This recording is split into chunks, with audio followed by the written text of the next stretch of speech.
Hi, hello, ನಮಸ್ಕಾರ ಎಲ್ರಿಗೂ. ಎಲ್ಲರೂ ಹೇಗಿದ್ದೀರಾ? ಐ ಹೋಪ್ ಎಲ್ಲರೂ ಚೆನ್ನಾಗಿದ್ದೀರಾ ಅನ್ಕೋತೀನಿ.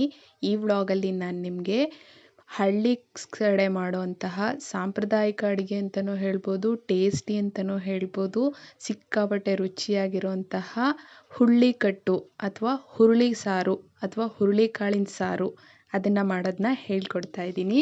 ನೀವು ಹುರುಳಿಕಾಳು ಸಾರು ಮಾಡೋಕ್ಕೂ ಮುಂಚೆ ನೀವು ನಾಳೆ ಮಾಡ್ತೀನಿ ಅಂತಂದರೆ ಒಂದಿನ ಮುಂಚೆನೇ ಕಾಳನ್ನು ಬೇಯಿಸ್ಕೊಂಡು ರಸನ ಚೆನ್ನಾಗಿ ಬರೆಸ್ಕೋಬೇಕಾಗತ್ತೆ. ಯಾಕಂದರೆ ಹುರುಳಿ ರಸ ಎಷ್ಟು ಚೆನ್ನಾಗಾಗುತ್ತೋ ಸಾರು ಕೂಡ ಅಷ್ಟೇ ಟೇಸ್ಟಿಯಾಗುತ್ತೆ. ನಾನಿಲ್ಲಿ 2 ಪುಟ್ಟ ಗ್ಲಾಸಲ್ಲಿ 2 ಗ್ಲಾಸನ್ನು ಹುರುಳಿಕಾಳನ್ನ ತೊಗೊಂಡಿದ್ದೀನಿ. ಅದನ್ನು ನೀಟಾಗಿ ತೊಳ್ಕೊತಾ ಇದ್ದೀನಿ. 1-2 ಸಲ ನೀಟಾಗಿ ತೊಳ್ಕೊಳ್ಳಿ. ಯಾಕಂತಂದರೆ ಏನಾದರೂ ಗಲೀಜಿತ್ತು ಅಂದರೆ ಅಥವಾ ಕಾಳಿನ ಮೇಲೆ ಏನಾದರೂ ಮಣ್ಣೇನಾದರೂ ಸೇರಿಕೊಂಡಿತ್ತು ಅಂತಂದರೆ ಕ್ಲೀನ್ ಆಗುತ್ತೆ. ಅದಾದಮೇಲೆ ನಿಮಗೆ ಅದಕ್ಕೆ ರುಚಿಗೆ ಎಷ್ಟು ಉಪ್ಪು ಬೇಕು, ಸದ್ಯಕ್ಕೆ ನಾವು ಹುರುಳಿಕಟ್ಟಿಗೆ ಅಂದರೆ ರಸಕ್ಕೆ ಏನು ಉಪ್ಪು ಹಾಕಿರ್ತೀವೋ ಅಷ್ಟು ಮಾತ್ರಕ್ಕೂ ಆಮೇಲೆ ಬೇಕಾದರೆ ಅಡಿಷ್ನಲ್ ಆಗಿ ಸೇರಿಸ್ಕೊಳ್ಳೋಣ. ಹಾಗಾಗಿ ನಾನಿಲ್ಲಿ 1 ಸ್ಪೂನ್ ಮಾತ್ರ ಉಪ್ಪು ಹಾಕ್ತಾ ಇದ್ದೀನಿ. ಹಾಗೆಯೇ ಒಂದು ಅರ್ಧ ಲೀಟ್ರಷ್ಟು ನೀರು ಹಾಕ್ತಾ ಇದ್ದೀನಿ. ಅಂದರೆ ನಾನು 2 ಲೋಟ ಹಾಕಿರೋದ್ರಿಂದ ಅರ್ಧ ಲೀಟ್ರ್ ನೀರು ಅಷ್ಟೇ ಹಾಕ್ತಾ ಇದ್ದೀನಿ. ನೀವು ಎಷ್ಟು ಕ್ವಾಂಟಿಟಿ ಮಾಡ್ತೀರೋ ಅಷ್ಟು ಕ್ವಾಂಟಿಟಿನ ನೋಡಿಕೊಂಡು ನೀರನ್ನು ಬೆರೆಸ್ಕೊಳ್ಳಿ. ನಾನು ನೆಕ್ಸ್ಟ್ ಡೇ ನೈಟಿಗೆ ಮಾಡ್ತಾ ಇದ್ದೆ. ಹಿಂದಿನ ದಿನ ನೈಟು ಒಂದು 3 ವಿಷಿಲ್ ಹಾಕಿಸ್ಬಿಟ್ಟು ನೋಡ್ತಾ ಇರ್ಬೋದು ನೀವಿಲ್ಲಿ ಎಷ್ಟು ಚೆನ್ನಾಗಿ ಹುರುಳಿಕಾಳು ರಸನ ಬಿಟ್ಟಿದೆ ಅಂತ. ಆದರೆ ಇದಿಷ್ಟೇ ರಸ ಬಿಟ್ಟರೆ ಸಾಲಲ್ಲ, ಇದನ್ನು ನೆಕ್ಸ್ಟ್ ಡೇ ಮಾರ್ನಿಂಗು ಮತ್ತು ನೆಕ್ಸ್ಟ್ ಡೇ ಈವ್ನಿಂಗು ಸಾಂಬಾರು ಮಾಡೋಕ್ಕೂ ಮುಂಚೆ 2-3 ಸಲ ಕೂಗಿಸ್ಕೊಂಡ್ರೆ ರಸ ತುಂಬ ಚೆನ್ನಾಗಿ ಡಾರ್ಕ್ ಆಗಿ ಬರುತ್ತೆ. ಆಮೇಲೆ ಮಸಾಲೆಗೆ ಏನಪ್ಪ ಬೇಕು ಅಂತಂದರೆ ಒಂದು ಸ್ವಲ್ಪ ಹುಣಸೆ ಹಣ್ಣು, ಹುರಿಗಡಲೆ, ತೆಂಗಿನಕಾಯಿ, ಈರುಳ್ಳಿ, ಹಾಗೆಯೇ ಕರಿಬೇವಿನ ಸೊಪ್ಪು. ನಾನು ಆ ಕಡೆ ಇಟ್ಟಿರೋ ಈರುಳ್ಳಿ ಮತ್ತು ಕರಿಬೇವಿನ ಸೊಪ್ಪು ಒಗ್ಗರಣೆಗೆ ಅಂತ ಇಟ್ಟಿದ್ದೀನಿ. ಈ ಕಡೆ ಏನು ಇಟ್ಟಿದ್ದೀನಿ ಅದನ್ನು ಮಾತ್ರ ಮಸಾಲೆಗೆ ಯೂಸ್ ಮಾಡ್ಕೋತಾ ಇದ್ದೀನಿ. ನಾನು ಮಸಾಲೆಗೆ ಈರುಳ್ಳಿ ಎಲ್ಲ ಏನು ಹಾಕಲ್ಲ. ನನಗೆ ಮಸಾಲೆಗೆ ಈರುಳ್ಳಿ ಹಾಕಿದ್ರೆ ಅಷ್ಟೊಂದು ಇಷ್ಟ ಆಗಲ್ಲ. ನಿಮಗೆ ಬೇಕು ಅಂತಂದರೆ ನೀವು ಈರುಳ್ಳಿನ ಹಾಕ್ಕೋಬಹುದು. ನಾನು ಯಾವತ್ತೂ ಮಸಾಲೆಗೆ ಈರುಳ್ಳಿ ಹಾಕಿ ರುಬ್ಬಲ್ಲ. ಈಗ ನಾನೇನು ಇಂಗ್ರೀಡಿಯೆಂಟ್ಸ್ ತೋರಿಸ್ದೆ ಅದನ್ನಷ್ಟೂ ನಾನು ಇಲ್ಲಿ ರುಬ್ಬಿಟ್ಟು ಒಂದು ಕಡೆ ಎತ್ತಿಟ್ಕೊಂಡಿದ್ದೀನಿ. ಇದಾದಮೇಲೆ ನಾವಿಲ್ಲಿ ಒಗ್ಗರಣೆಗೆ ರೆಡಿ ಮಾಡ್ಕೊಳ್ಳೋಣ. ಒಗ್ಗರಣೆನ ನಾನು ಬೇರೆ ಪಾತ್ರೆಯಲ್ಲಿ ಹಾಕ್ತಾ ಇದ್ದೀನಿ. ಅಂತಂದರೆ ಕುಕ್ಕರಲ್ಲಿ ನಾನು ಕಾಳನ್ನು ಬೇಯಿಸ್ಕೊಂಡಿರೋ ರೀಸನ್ನಿಗೆ ನಾನು ಬೇರೆ ಪಾತ್ರೆಯಲ್ಲಿ ಒಗ್ಗರಣೆನ ಮಾಡ್ಕೋತಾ ಇದ್ದೀನಿ. ಇದಕ್ಕೆ ಸ್ವಲ್ಪ ಎಣ್ಣೆ ಹಾಕ್ತಾ ಇದ್ದೀನಿ. ಎಣ್ಣೆ ಕಾದ್ಮೇಲೆ ಸ್ವಲ್ಪ ಸಾಸಿವೆ ಆದಮೇಲೆ ಜೀರಿಗೆ ಜೊತೆಗೇನೆ ಸ್ವಲ್ಪ ಇಂಗನ್ನು ಹಾಕೋತಾ ಇದ್ದೀನಿ. ಹಾಗೆಯೇ ಸ್ವಲ್ಪ ಅರಿಶಿನ ಪುಡಿಯನ್ನು ಕೂಡ ಹಾಕ್ತಾ ಇದ್ದೀನಿ. ನಾನು ಬೇಯೋದಕ್ಕೆ ಅರಿಶಿನ ಹಾಕಿರಲಿಲ್ಲ. ನೀವು ಬೇಕಂದರೆ ಬೇಯಿಸ್ಕೊಳ್ಳೋದಕ್ಕೂ ಹಾಕೋಬೋದು, ಬೇಡ ಅಂತಂದರೆ ಈ ಥರ ಒಗ್ಗರಣೆಲ್ಲೇ ಬೇಯಿಸ್ಬೋದು. ಅದಾದಮೇಲೆ ನಾನಿಲ್ಲಿ ಈರುಳ್ಳಿ ಮತ್ತು ಕರಿಬೇವನ್ನು ಕೂಡ ಸೇರಿಸ್ತಾ ಇದ್ದೀನಿ. ಇದೆರಡನ್ನೂ ಸೇರಿಸ್ಬಿಟ್ಟು ಸ್ವಲ್ಪ ಒಗ್ಗರಣೆ ಬೇಯೋ ತನಕ ವೆಯ್ಟ್ ಮಾಡಬೇಕು. ಒಗ್ಗರಣೆ ಸ್ವಲ್ಪ ಚೆನ್ನಾಗಿ ಬೆಂದ್ಕೊಳ್ಳಿ. ಅದಾದಮೇಲೆ ಇಲ್ಲಿ ನೋಡ್ತಾ ಇರ್ಬೋದು ನಾನು ಮತ್ತೆ ವಿಷಿಲ್ನ ಕೂಗಕ್ಕಿಟ್ಟಿದ್ದೆ. ಅಂತಂದರೆ ಸಾಂಬಾರು ಮಾಡೋಕ್ಕೂ ಮುಂಚೆ ಮಸಾಲೆ ರೆಡಿ ಮಾಡ್ಕೊಳ್ಳೋ ಟೈಮಲ್ಲೂ ಕೂಡ ನಾನು ಇನ್ನೊಂದೆರಡು ಕೂಗನ್ನು ಕೂಗಿಸ್ಕೊಂಡೆ. ಯಾಕಂತಂದರೆ ರಸ ಇನ್ನೊಂದು ಸ್ವಲ್ಪ ಚೆನ್ನಾಗಾಗಲಿ ಅಂತ. ಜೊತೆಗೆ ಅಲ್ಲಿ ನೀವು ನೋಡ್ತಾ ಇರ್ಬೋದು ಕೆಳಗಡೆ ಕಾಳು ಕೂಡ ಹಾಗೆ ಇದೆ.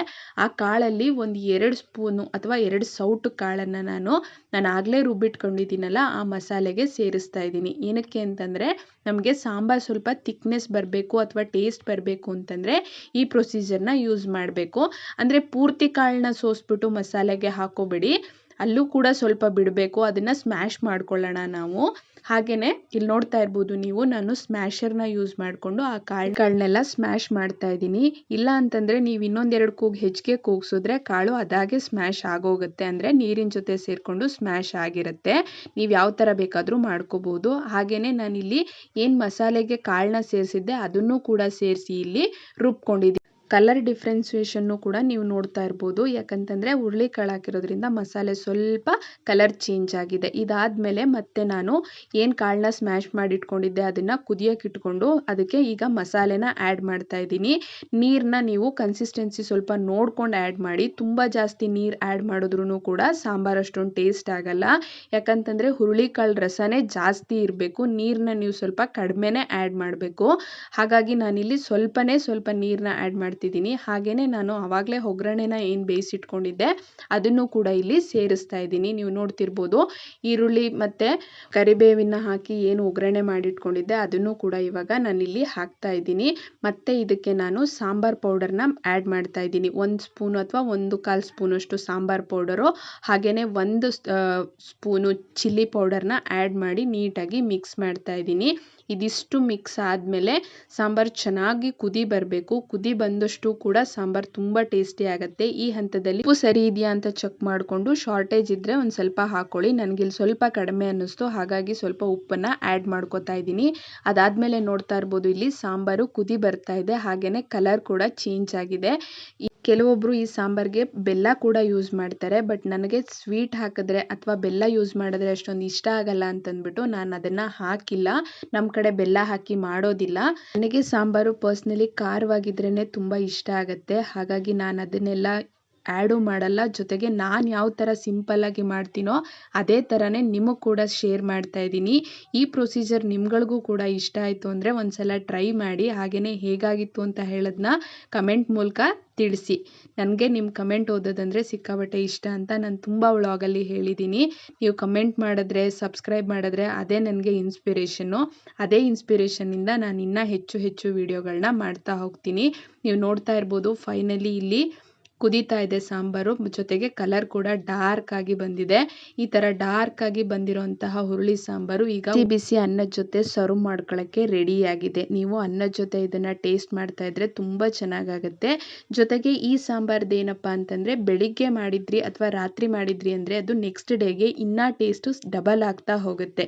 ಈ ರೆಸಿಪಿ ನಿಮಗೆಲ್ಲ ಇಷ್ಟ ಆಯಿತು ಅನ್ಕೋತೀನಿ. ಇಷ್ಟ ಆಗಿದ್ರೆ ದಯವಿಟ್ಟು ಲೈಕ್ ಮಾಡಿ. ಹಾಗೆಯೇ ಯಾರೆಲ್ಲ ನನ್ನ ಚಾನಲ್ನ ಸಬ್ಸ್ಕ್ರೈಬ್ ಮಾಡದೆ ನೋಡ್ತಿದ್ದೀರಾ ದಯವಿಟ್ಟು ಈಗಲೇ ಹೋಗಿ ಸಬ್ಸ್ಕ್ರೈಬ್ ಮಾಡಿ ನೋಡಿ. ನನ್ನ ಚಾನಲ್ ನೇಮ್ ಬಂದು ಈಸಿ ಲೈಫ್ ಬೈ ಭೂಮಿಕಾ. ಇದರಲ್ಲಿ ನಾನು ನಿಮಗೆ ಸಿಂಪಲ್ ಆಗಿರುವಂತಹ ರೆಸಿಪೀಸು, ಟ್ರಾವೆಲಿಂಗ್ ವಿಡಿಯೋಸು, ಹಾಗೆ ಗೋಲ್ಡ್ ಡಿಸೈನ್ಸು, ಈ ಥರ ಸಿಂಪಲ್ ಆಗಿ ನಿಮ್ಗೆ ಇಷ್ಟ ಆಗೋ ಥರ ವ್ಲಾಗ್ಸ್ನ ಮಾಡ್ತಿರ್ತೀನಿ. See you in my next vlog. Bye.